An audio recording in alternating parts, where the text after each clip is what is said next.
तशरीफ रखिए। जी शुक्रिया। माफ कीजिएगा, मैंने आपको पहचाना नहीं। जी हाँ, आप मुझे नहीं जानती हैं लेकिन मैं आपको बहुत अच्छे से जानता हूँ। जी फरमाइए, मैं आपकी क्या मदद कर सकती हूँ?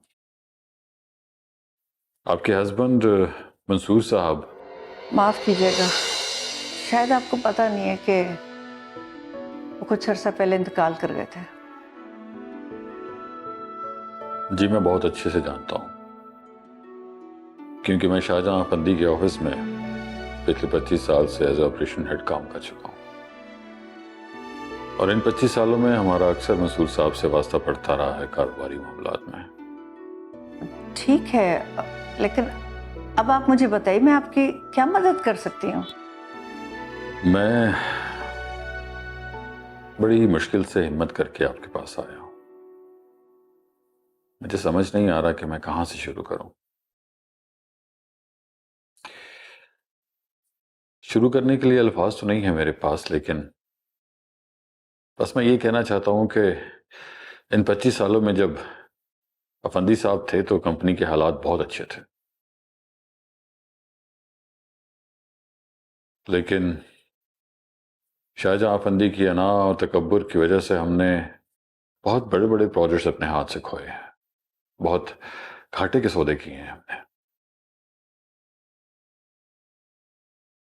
लेकिन फिर भी शाहजहां अफंदी ने बहुत सारी मुश्किलात को खुश उसलूबी से संभाला। लेकिन इस सारे प्रोसेस में बहुत सारी चीजें ऐसी भी हैं जिसमें मुझे उनका साथ नहीं देना चाहिए था, लेकिन मैं देता गया। और अब जब मेरे ज़मीर ने मुझे झंझोड़ा और मुझे ये लगा कि मुझे अपनी गलतियों को सुधारना चाहिए तो मैं आपके पास आ गया। आप कहना क्या चाह रहे हैं? मुझे आपकी किसी बात की समझ नहीं आ रही है। आप खुलकर बात करें। आप जानती हैं कि मंसूर साहब का इंतकाल कैसे हुआ? ये किस किस्म का सवाल है? जाहिर बात है, और उनको हार्ट अटैक हुआ था। उनकी तबीयत बहुत खराब हो गई थी। हॉस्पिटल में आईसीयू में उनकी डेथ हुई है।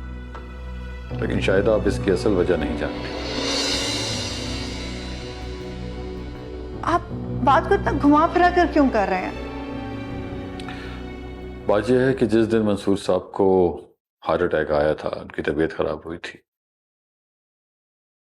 उस वक्त वो मेरे साथ ही फोन पे थे और हम एक कारोबारी मामले के सिलसिले में बातचीत कर रहे थे। और फिर ऐसे हुआ कि उन्होंने अचानक फोन बंद कर दिया क्योंकि वो शाहजहां फंदी से मिलने गए थे, लेकिन इत्तेफाक से फोन बंद नहीं हुआ था।